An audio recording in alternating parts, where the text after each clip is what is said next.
वालेकुम की हाल है मंडी वाले गुजरात वाले सरगोदे वाले जिथे जिथे जेड़े जेड़े जिले सारे वेदे पियो आज मेरे नाल मौजूद पाकिस्तान दे मशहूर मारूफ स्टार नसीर चद्दड़ साजिद भाई शबाज स्टूडियो सागर स्टूडियो वाले ते इन्हां कोल मौजूद आस्ते फुल्लां वाले एक सन गजल सुनाई है नज़म जी ते बड़ा सवाद आया है फुल्लां वाले उस लहर विच अस्सलामुअलैकुम आल टिकटॉक फेसबुक यूट्यूब सारे बिरावन बंदा नचीज दा सलाम बाकी सारी हर चीज़ां साइड ते रख के लफ्जां ते बस गौर करनी है पुलाना तवज्जो करनी है बुरा ना मनावे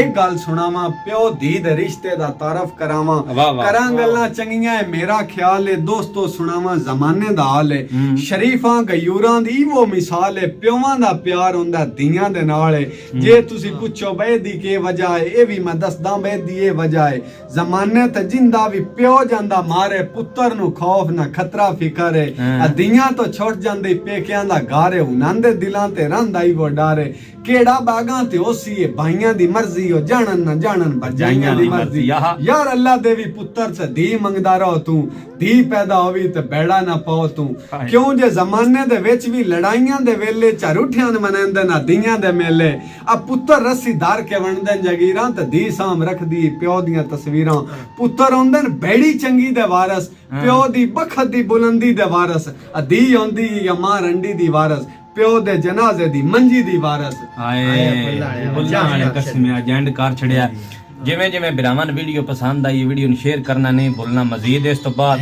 बुल्ला वाले दा गाना भी आ रहा एदे चैनल नु जनाब मैं उत्ते दा लिंक ला देना उन भी सब्सक्राइब कर लो ते मजीद जेड़ा नहीं अच्छी वीडियो चैनल दा नाम भाई लम्मा चौड़ा कोई नहीं सिर्फ फुल्ला वाला लिखया है फुल्ला वाला ये तुहानू बिरावन गजल पसंद आवे ते YouTube ते सान भी हाजिरी दे छड़िया है ते बाकी फखर बिरा इंशाल्लाह ताला कम दी वीडियो बनांदा सारे बिरा वेख्या करो ठीक है ना ते यू है सोशल मीडिया ते यार एक दूजे ने सपोर्ट कीता करो यार वीडियो दसे भी बनाई हां भाई साजिद तारड़ बारी वाला मूसा तारड़ दे नाम तो आईडी है सरदार मूसा तारड़ तेज बिरान भी लाजमी फॉलो करना है लाइक भी करना है ब्रांड ऑफ मंडी बहादुर मूसा तारड़ मेरे मुंह वेखी मेरा मुंह वेख के कुरान में था कि अल्लाह दी कसम अगली वीडियो बहुत बड़ा होते आई ठीक है।